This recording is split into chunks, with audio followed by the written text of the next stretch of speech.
अस्सलाम वालेकुम नाज़रीन, मैं मोहम्मद असलम हुसैन सियासत की खबरों में आप सबका इस्तकबाल करता हूँ।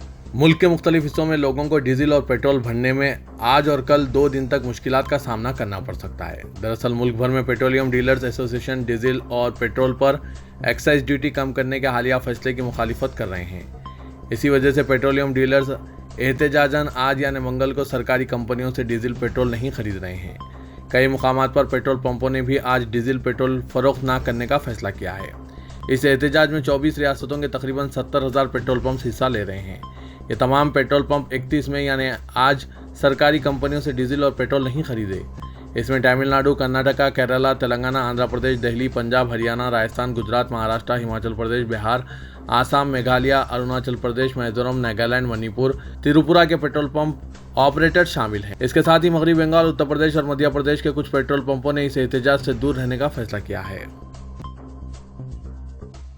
महकमा सेहत की जानिब से आज यानी 31 मई को जारी करदा कोरोना के आदाद-ओ-शुमार के मुताबिक मुल्क भर में गुज़िश्ता 24 घंटों के दौरान कोविड-19 के 2,338 नए केसेस दर्ज किए गए हैं। दूसरी जानिब हिंदुस्तान में गुज़िश्ता रोज़ 2,706 नए केसेस दर्ज किए गए थे। अगर इस नुक्ते नज़र से देखा जाए तो आज कोरोना के नए केसेस में कमी वाक़ई हुई है। हुकूमती आदाद-ओ-शुमार के मुताबिक गुज़िश्ता 24 घंटों के दौरान 19 अफराद कोरोना की वजह से फौत हुए हैं। सिविल सर्विस नतायज में सरकर्दा 100 कामयाब तलबा में कोई मुसलमान नहीं है। सिविल सर्विस इम्तिहानात में 25 मुस्लिम तलबा कामयाब रहे, जिनमें अरीबा नोमान सरफहरिस्त है। अरीबा नोमान ने 109वां रैंक हासिल किया है। मुस्लिम उम्मीदवारों में मोहम्मद सुबूर खान दूसरे और सैयद मुस्तफ़ा हाशमी तीसरे नंबर पर रहे, जिनका मजमूई रैंक 125 और 162 है। दीगर कामयाब मुस्लिम उम्मीदवारों में अफ़ान अब्दुल समद 274, अरशद मोहम्मद 276, मोहम्मद साकिब आलम 279, इसरार अहमद 287, आशिक अली 305, मोहम्मद अब्दुल रऊफ़ शेख 309, मोहम्मद कमरुद्दीन 414, मोहम्मद शौकत अजीम 545, एम हसनी मुबारक 575, अनवर हुसैन 600 शामिल हैं। सैयद मुस्तफ़ा हाशमी का ताल्लुक़ हैदराबाद से है। यूनियन पब्लिक सर्विस कमीशन ने पीर को नतायज का ऐलान किया, जिनमें पहले 3 रैंक ख्वातीन के हैं। तारीख की तालिबा श्रुति शर्मा ने सिविल सर्विसेज इम्तिहान 2021 में सरफहरिस्त मुकाम हासिल किया है। मुल्क के कशीदा हालात में अब तलवारों की खुलेआम नुमाइश हो रही है। पूर्णिमा बारेमनी ने एक तस्वीर पोस्ट की है, जिसमें देखा गया कि दुर्गा वाहिनी के अरकान एक स्कूल के सामने तलवारें लहरा रहे हैं। इस पोस्ट में लिखा गया है कि हम तमाम मंदिरों पर दोबारा कब्जा करेंगे। अगर तुम यहाँ अमन से रहना चाहते हैं तो मंदिर हमें दे दो, वरना हमें मालूम है कि मंदिरों को कैसे हासिल किया जाए।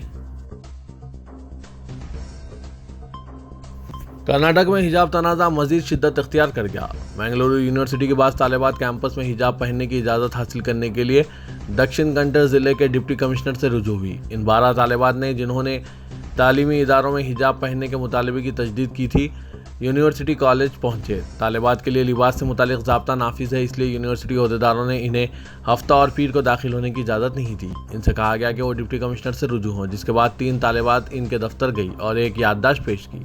डिप्टी कमिश्नर डॉक्टर राजेंद्र ने कहा कि कॉलेज अहदेदारों ने इन्हें दाखिले से रोक दिया, क्योंकि यूनिवर्सिटी सिंडिकेट ने फैसला किया है कि किसी को भी ऐसे कपड़े की इजाज़त नहीं दी जाएगी जिससे अमन में खलल पैदा हो। मरकजी वज़ीर दाखिला अमित शाह ने कहा कि आइन के पेश लफ्ज़ से कोई छेड़छाड़ नहीं होगी और इसके प्री एम्बल से लफ्ज़ डेमोक्रेटिक निकालने का कोई मंसूबा नहीं है।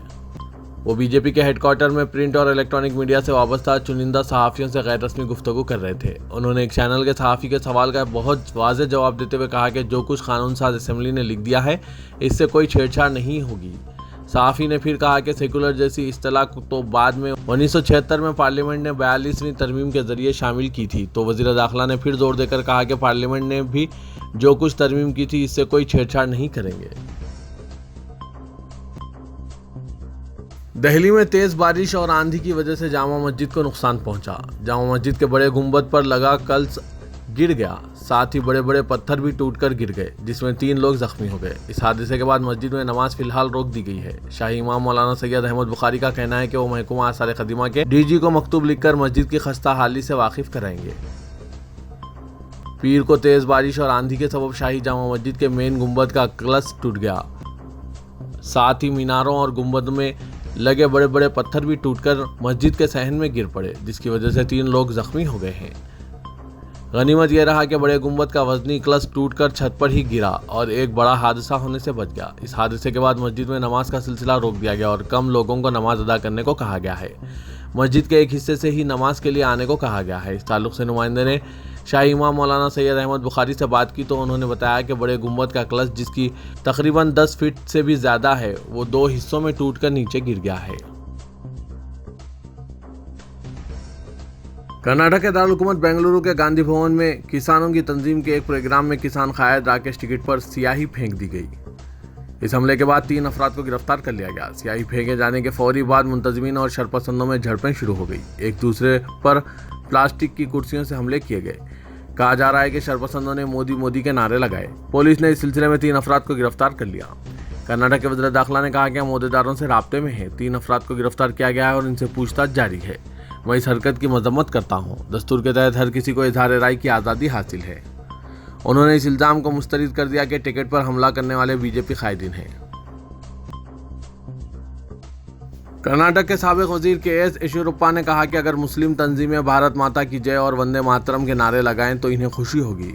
उन्होंने मीडिया के नुमाइंदों से कहा कि मुसलमानों को यह समझना चाहिए कि वो हिंदुस्तान में पैदा हुए हैं और यहाँ उगाई जाने वाली ग़िज़ा खा रहे हैं, यहाँ बहने वाली नदियों का पानी पी रहे हैं और यहाँ की हवा में सांस ले रहे हैं। इसलिए वो हिंदुस्तान के शहरी हैं और अगर वो भारत माता की जय और वंदे मातरम के नारे लगाएं तो मुझे बेहद खुशी होगी।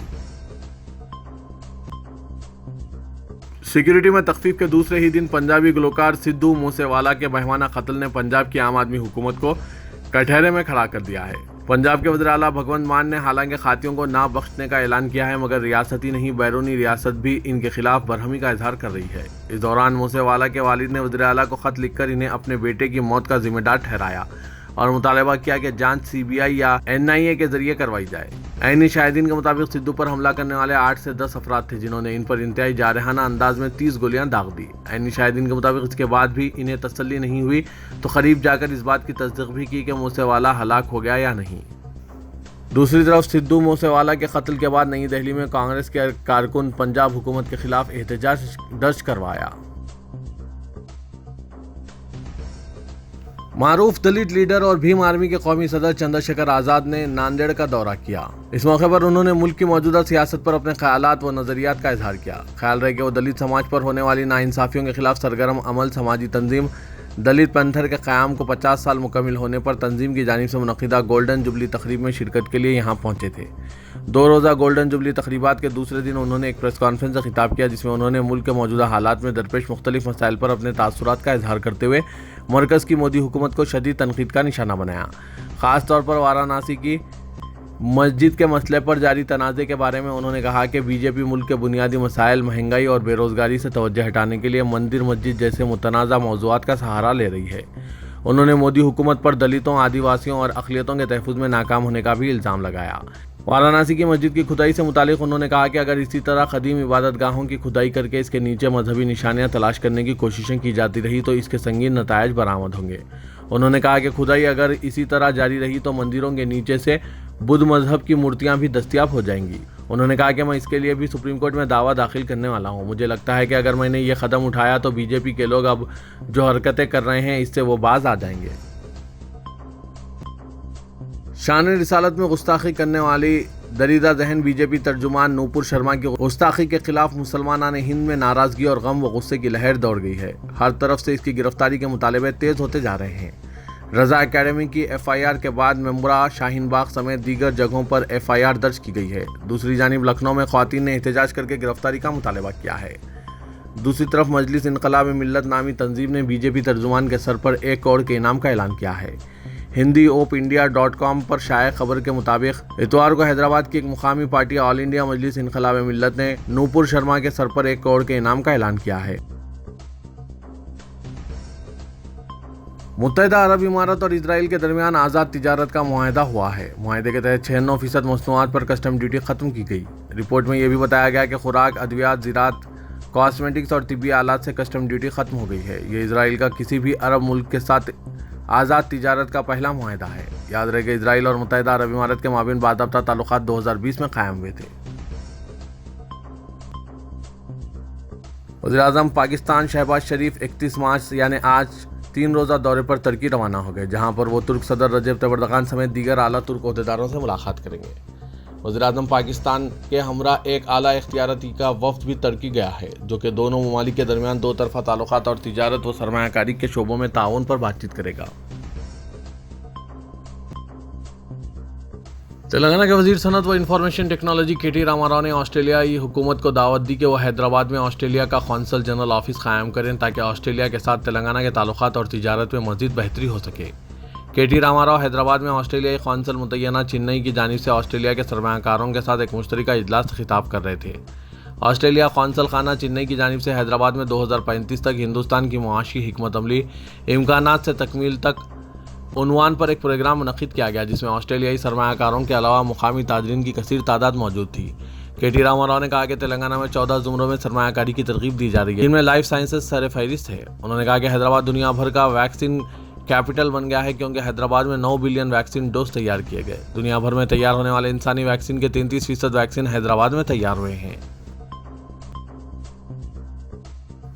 तेलंगाना में बेरोजगारी की शरह में इजाफे का अंदाजा इस बात से लगाया जा सकता है कि महकमा पुलिस में ड्राइवर की जायदादों के लिए दरकार अहलियत से कहीं ज़्यादा काबिल उम्मीदवारों ने दरख्वास्तें दाखिल की है। ड्राइवर जायदादों पर तकर्रुर के लिए अहलियत ITI है, लेकिन ग्रेजुएट व पोस्ट ग्रेजुएट के अलावा और भी पेशे वाराना कोर्सेज के उम्मीदवार दरख्वास्त गुजारों में शामिल हैं।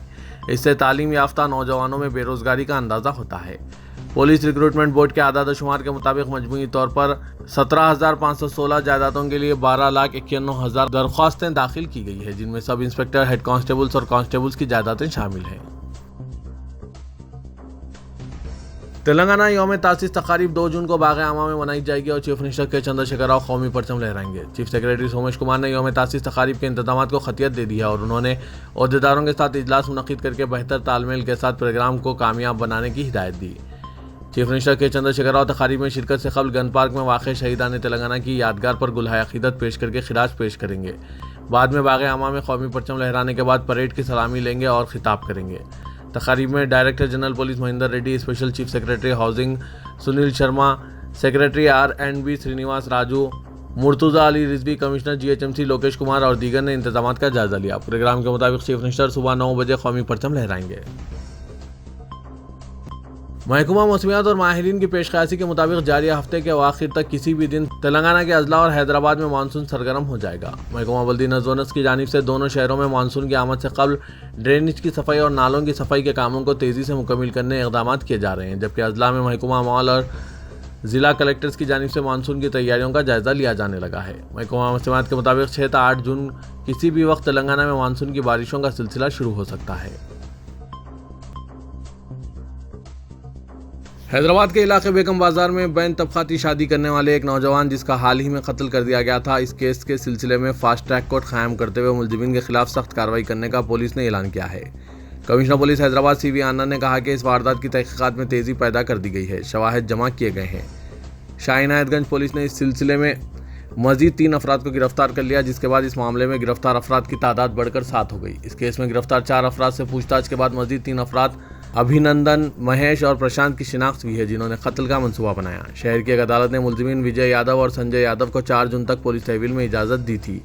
पुलिस को इब्तदाई तहकीकात में यह पता चला कि मुलजिमीन के तबके से ताल्लुक़ रखने वाले अफराद इनकी बहन के दूसरे तबके से ताल्लुक़ रखने वाले नौजवान से शादी पर इनकी बेइज्जती किया करते थे। एक मुलजिम ने कहा कि संजना की मंगनी किसी और नौजवान से हुई थी, ताहम इसने इस नौजवान से शादी करने से इनकार कर दिया और नीरज से शादी कर ली।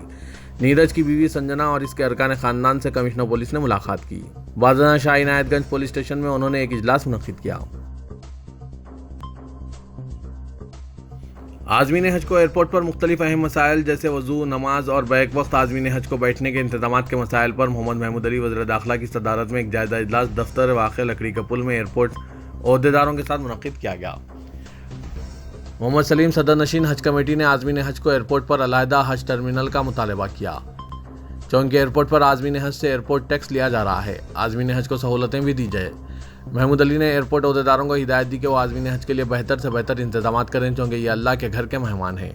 इन्हीं दुआओं की वजह से हम कामयाब कामरान रह सकते हैं। तो ये था आज का खबरनामा। खबरों से मुतालिक कमेंट के जरिए आप अपने ख्यालात पेश कर सकते हैं और साथ ही इस वीडियो को लाइक कीजिएगा। तो मैं मोहम्मद असलम हुसैन अब आप सबसे इजाज़त तलब करता हूँ, तो दीजिए इजाज़त। अल्लाह।